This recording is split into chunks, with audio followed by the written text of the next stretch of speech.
Pemirsa, Kabupaten Buleleng menggenjot pendapatan asli daerahnya. Sebelumnya telah disepakati peningkatan PAD 340,27 miliar rupiah. Namun DPRD bersama eksekutif kembali menyepakati untuk menggenjot PAD menjadi 350 miliar rupiah atau naik sebesar 30 miliar rupiah. Peningkatan PAD ini nantinya akan dialokasikan untuk mendukung operasional kelurahan. PAD Buleleng 350 miliar dibahas dalam rapat paripurna dengan agenda penyampaian pemandangan umum fraksi-fraksi tentang rancangan APBD 2017 Kamis kemarin di gedung DPRD Buleleng. Sebelum rapat paripurna dilaksanakan, gabungan komisi-komisi bersama eksekutif menggelar rapat membahas rancangan APBD. PLT Bupati Buleleng Made Gunaja mengatakan keputusan meningkatkan PAD selama pembahasan berlangsung dianggap hal yang wajar. Dalam proses pembahasan ini, penyesuaian atau pergeseran pos rancangan anggaran, baik yang disampaikan Dewan dan Eksekutif sangat mungkin terjadi. Penambahan PAD 30 miliar ini merupakan hasil pembahasan dan kesepakatan yang diambil kedua belah pihak. Angka peningkatan ini diakuinya bukan sekedar memasang angka, namun sudah berdasarkan kajian dan analisa potensi yang ada di lapangan. Fraksi kan ini sudah hampir seluruhnya dibicarakan. Tinggal bagaimana upaya-upaya kita ke depan merancang anggaran supaya lebih baik untuk keberpihakan kepada masyarakat. Kan itu secara umum.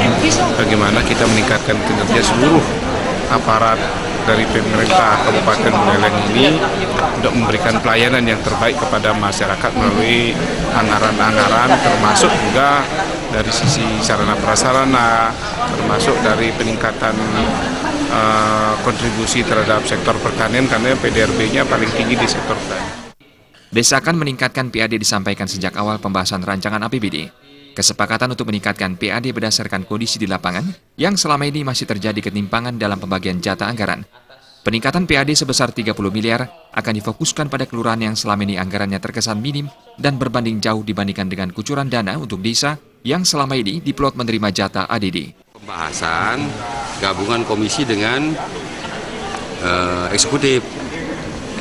Nah, disitulah berkembang pembahasan-pembahasan lebih konkret sehingga kita memadukan data-data antara legislatif dengan eksekutif sehingga kita sepakat bahwa memasang PAD itu dengan upaya kerja keras yang kita harapkan nanti bisa terwujud itu dipasang dengan angka 350 miliar lebih ya.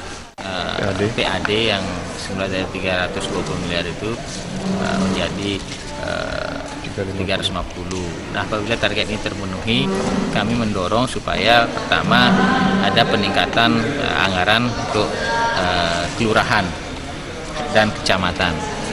Kenapa kita berbicara kelurahan dan kecamatan? Karena di kelurahan selama ini terjadi kepincangan antara desa dan kelurahan. Selama ini anggaran di kelurahan itu sangat minim sekali karena sesuai dengan aturan memang belum bisa seperti dilakukan seperti lewat dana desa atau apa. Penyiapan anggaran kelurahan yang memadai sangat penting karena belakangan beban tugas dan kegiatan yang dijalankan kelurahan tergolong padat, seperti melakukan kegiatan kelembagaan atau perbaikan infrastruktur hingga menunjang kegiatan yang digulirkan oleh pemerintah kabupaten. Komang Yuda, Bali TV.